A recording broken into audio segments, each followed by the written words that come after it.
Secretary General w'ekibiina kya National Unity Platform David Lewis Rubongoya right now naye avuddeyo okwogera ebyo byabadde amanyi ku mugenzi Edith Katende mukyala wa Alex Waiswa Mufumbiro. Okusinziira ku muganda wa Alex Waiswa Mufumbiro Kato, yavuddeyo n'ategeeza ati Secretary General David Lewis Rubongoya y'omu ku basinze okubeerawo ennyo ku mugenzi Edith Katende Mufumbiro. Now, Secretary General simanyi oba yaleese obubaka bwa President naye katuwulirize okwogera kwe ate tukomewo tovaawo.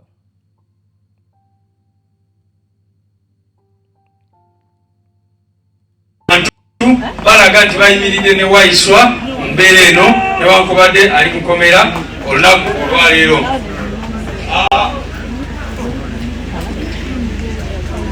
Comrade Waiswa musasi singa okwogerako kubanga ffe tukwatagana ne Edith nga tuyitira muganda waffe Waiswa. Mumanyi bulungi nnyo okusomoozebwa kwayiseemu mu bbanga lino lyonna. Ekisooka yalwaza omukyala amulwadde ennyo bano abasajja ne bamukwata ne bamusiba. Bwe bamusibira nga yeesimbyewo ne bamubba akalulu ng'ensi yonna eraba. Ate ne bamulemeza mu kkomera n'omukyala bw'afudde ne tugezaako okufuna bbeeru ne bagimumma. Kaakati tuyale oba oyagala omuntu afiiringa atya. So kibi nnyo bano abantu kye bagenda mu maaso n'okukola, naye Waiswa jo yatuwulidde ekigambo akyogedde mu Luzungu n'agamba nti we are going through what we are going through because of our forward-sightedness. Era n'agamba those who do not understand us because of myopia will understand us when they go through what we are going through. Yagamba nti byonna byayitamu ye ng'omuntu. Abiyitamu lwakuba nti alengerera wala. Era n'agamba abatalengerera wala abali abatubuleminga abatategeera nabo oli abo bwe banaayitamu bino bye tuyitamu ate bwe bagenda okutegeera ensonga eno gye tuliko. Kye tumanyi Edith ali mu ggulu kubanga Edith abadde amanyi Katonda we era buli kiseera bw'omusanga abeera atuliza Katonda. So tumanyi bulungi nnyo nti ali mu kifo ekyesimisa. Maybe ensonga endala nga ngenda kumaliriza ebigambo byange kwe kubajukiza bannange nti Kkooti Ensukulumu olunaku olumu yavaayo negamba nti abantu ba bulijjo balekeraawo okutwalibwa mu kkooti z'amagye. Muli kitulaba olunaku ffenna ne tucacyanca, ffenna ne tusanyuka, ffenna ne tulowooza nti kati bino ebintu bikoze eki bikomye. Kubanga twali tugenda mu kkooti y'amagye otuukayo bali abantu tebagoberera amateeka bakola bye baagadde, ffenna ne tusanyuka ng'eggwanga. Naye mulabe kkooti zaffe eza bulijjo bwe zifuuse.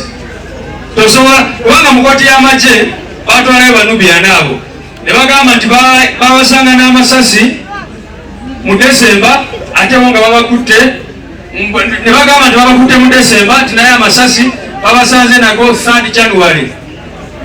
Kkooti y'amagye ge yali ekola negamba nkataawo at least tugenda kubeera ne kkooti ezitegeerekeka. Naye Waiswa mwena mukimanyi nti olunaku lwe bagamba nti yakola drill yali mu ddwaliro ne mukyala we. Naye ogwo musango guli mu kkooti eza bulijjo. Kaakati omuntu asobola okubuuza njawulo ki eri wakati wa kkooti y'amagye ne kkooti ya bulijjo.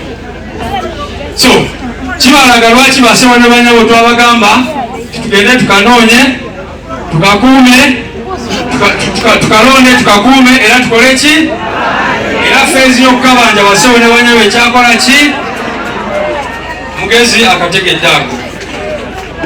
Banaffe abantu ba Busoga tubeebaza mwebale nnyo okulonda President Kyagulanyi Ssentamu Robert.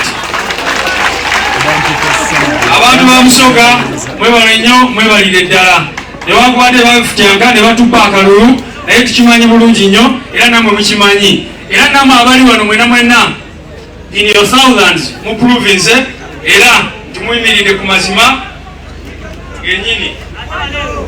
Kati basewo ne banga amaliriza ebigambo byange njagala tukubire abantu baffe abawangalira mu diaspora engalo ez'amaanyi. abantu abo tetumanyi okubogerako naye nga sinagenda kuba diaspora nzikirize nebaza oyo omusajja gwe bayita Kato banange yimirirako abantu bakubire mu ngalo omusajja wanange mwena mumanyi bulungi nnyo muganda wa Waiswa buli mbeera yonna yonna abamu bakitakinga for granted kuba talina okubeerawo kubanga muganda wooli abamu tebabikola abamu tebabeerawo naye tukwebaza nnyo Kato webale nnyo era nze buli lwe mulaba mbeera mugamba webakaddi omusanga mu ddwaliro ebiseera ebyo abadde mu campaigns buli kiseera nga yafuuka Waiswa ate naye ng'alina okukwasaganya ebibye so webale nnyo nnyo nnyo muganda wange Katonda akikubalire bano abantu baffe aba diaspora nga bwe mbagambye bayimiriddewo nnyo nnyo nnyo lwa muganda waffe Waiswa era njagala kubasomera sente ze beekunganyizaamu ne bazisindika okuyamba ku baana ba Waiswa mu mbeera y'okusoma n'ebirala byonna byonna abantu baffe aba China bakunganye 19,000 bakubireko mu ngalo aba Netherlands ne bakunganya 1,17,000 Boston esangibwa mu Amerika 13,400,000 aba California bakunganyiza 9,500,000 aba UAE bakunganyiza 2,552,000 aba New York era mu Amerika bakunganyiza 1,500,000 Chicago mu Amerika bakunganyiza 2,000,000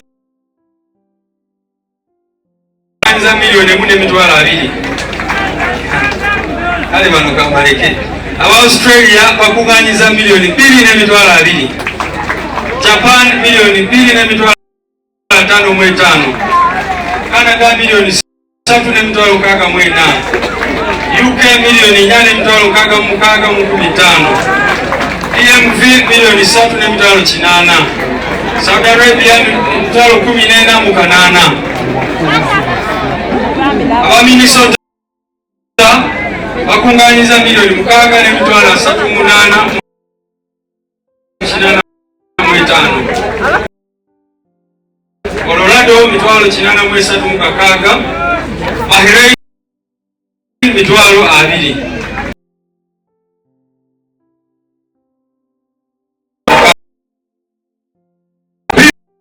Power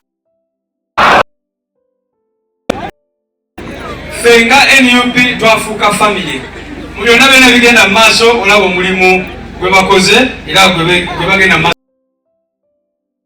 maaso n'okukola era kasente ak'obujjanjabi nga mwibirira n'ekibiina era sente zo nga bwe nzisomye tugenda zikwasa Comrade Kato ne family batuule bapulaninge kubanga abamu bakyebase eyo because of the time differences naye bakoze omulimu gw'amaanyi n'abantu baffe ababeera ku mukutu gwa JB Muwonge sente zaabwe zituuse 62,258 mwebale nnyo waliwo ne bayita abasoga ab'enkyukakyuka era nabo bakunganyiza 5,000 mwebale nnyo mwebalire ddala ampite lop aje atuuse ebigambo bye Honorable Joel Senyu bambi abantu b'e Bulaaya mwebale nnyo